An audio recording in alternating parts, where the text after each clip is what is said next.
Hello' friends, আপোনালোকক আকৌ এবাৰ স্বাগতম জনাইছোঁ আইজান্তি ইউটিউব চেনেলত। মই সফিউৰ ৰহমান। আজি আলোচনা কৰিবলৈ গৈ আছোঁ দুটা টপিক্সৰ ওপৰত। এটা হৈছে এবচেণ্ট, আনটো হৈছে মানি ৰিফাণ্ড। এনে হৈছে অফিচিয়েল ৱেবছাইটৰ যোগেদি প্ৰকাশ কৰিছে যে কিছুমান শিক্ষক শিক্ষয়িত্ৰীক ফৰ্ম ফিল আপৰ পইচা ঘূৰাই দিয়া হ'ব। তো আপোনালোকে কেনেদৰে পইচাটো ঘূৰাই পাব, ইয়াৰ বিষয়ে আমি বিতংভাৱে আলোচনা কৰিম। আপোনালোকে ভিডিঅ'টো প্ৰথমৰ পৰা শেষলৈকে চাই থাকিব।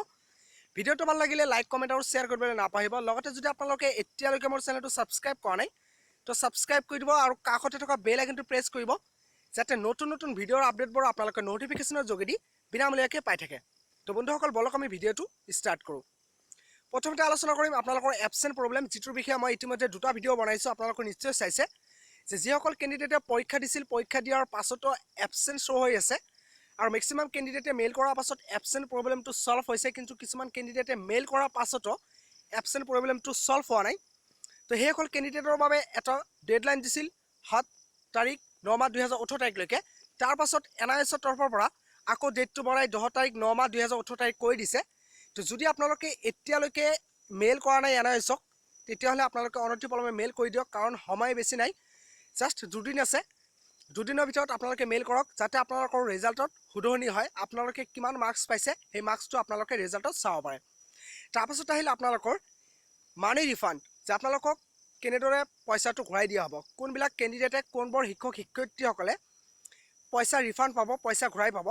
তো NISৰ অফিচিয়েল ৱেবছাইটত যেতিয়া আপোনালোকে লগ ইন কৰিব, লগ ইন কৰাৰ পাছত ওপৰত স্ক্ৰল কৰিলে ইয়াত 2 নম্বৰ যিটো ছেকশ্যন আছে, 2 নম্বৰ ছেকশ্যনত আপোনালোকে ক্লিক কৰি আপোনালোকক জমা দিব লাগিব আপোনালোকৰ পইচাটো, আপোনালোকৰ ফৰ্ম ফিল আপৰ পইচাটো, যে আপোনালোকে যিটো কোড বা যিটো ছাবজেক্টত আপোনালোকে আকৌ পৰীক্ষা দিব। আপোনালোকৰ যদি SYCT বা আপোনালোকে ফেইল কৰিছে বা আপোনালোকৰ এবচেণ্ট আহিছে বা আপুনি আচলতে পৰীক্ষা দিয়া নাছিল সেইকাৰণে এবচেণ্ট আহিছে, তেতিয়াহ'লে আপোনালোকক জমা দিব লাগিব এক্সাম ফি। তো ইয়াত আপোনালোকে যেতিয়া ক্লিক কৰিব 2 নম্বৰ অপশ্যনটোত ক্লিক কৰাৰ পাছত আপোনালোকৰ সন্মুখত আন এটা উইণ্ড' এনেকৈ অ'পেন হ'ব। অ'পেন হোৱাৰ পাছত অকণমান স্ক্ৰল কৰিলে ইয়াত আপোনালোকে চাব পাৰিব এইটো দি ফিজ কেন বি ডিপজিটেড টিল 10 September 2018 if fees is deposited and the result is declared pass, then the fees will be refunded.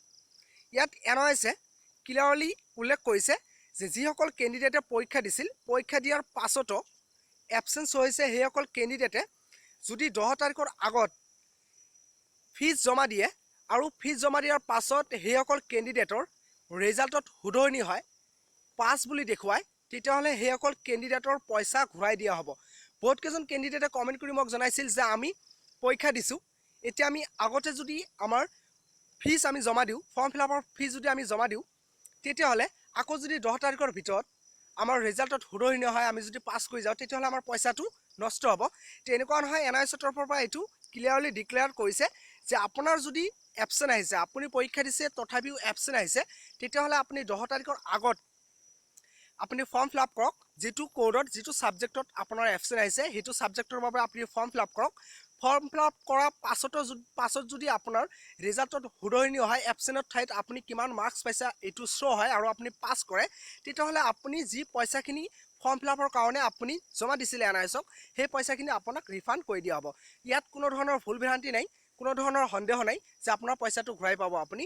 তো আপুনি আপোনাৰ ৰিজাল্টত যদি এবচেণ্ট আহিছে, তেতিয়াহ'লে আপুনি 10 তাৰিখলৈকে ৱেইট কৰক, আৰু যদি এতিয়ালৈকে মেইল কৰা নাই মেইল কৰক। মেইল কৰাৰ পাছতো যদি আপোনাৰ এবচেণ্টটো শুধৰণি নহয়, তেতিয়াহ'লে 10 তাৰিখৰ ভিতৰত আপুনি ফৰ্ম ফিল আপ কৰক।